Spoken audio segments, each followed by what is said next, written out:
दिग्रस नगर परिषद निवडणुकीसाठी अंतिम दिवशी नामांकन अर्जाचा धडाका। अध्यक्ष पदासाठी 6 तर नगरसेवक पदासाठी 110 अर्ज दाखल। दिग्रस नगर परिषद निवडणुकीसाठी नामांकन अर्ज दाखल करण्याचा सोमवार हा अंतिम दिवस होता। शेवटच्या दिवशी उमेदवार आणि पक्षांच्या कार्यकर्त्यांची झालेली प्रचंड गर्दी लक्षवेधी ठरली।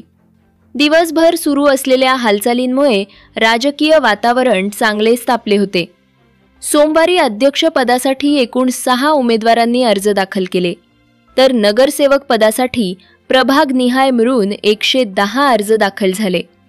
यात प्रभाग क्रमांक 1 मधून 8 नामांकन अर्ज दाखल झाले, तर प्रभाग क्रमांक 2 मधून 11, प्रभाग क्रमांक 3 मधून 13, प्रभाग क्रमांक 4 मधून 12, प्रभाग क्रमांक 5 मधून 8, प्रभाग क्रमांक 6 मधून 6, प्रभाग क्रमांक 7 मधून 11, प्रभाग क्रमांक 8 मधून 9, प्रभाग क्रमांक 9 मधून 9, प्रभाग क्रमांक 10 मधून 6, प्रभाग क्रमांक 11 मधून 7 तर प्रभाग क्रमांक 12 मधून 10 असे एकूण 110 अर्ज दाखल झाले।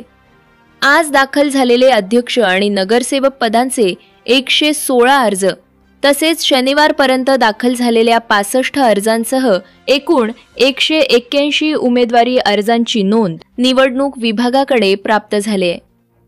शिवसेनेच्या दोन्ही गटाकडून काही निष्ठावान कार्यकर्त्यांना उमेदवारी न दिल्यानं कार्यकर्त्यात नाराजीचं वातावरण निर्माण झाले असल्याची चर्चा राजकीय वर्तुळात रंगत आहे। अनेक वर्षांपासून पक्षाशी निष्ठा जपलेल्या काही कार्यकर्त्यांना डावलल्यामुळे आगामी निवडणुकीत त्याचे राजकीय परिणाम भोगावे लागू शकतात, असे राजकीय जाणकारांचं मत आहे।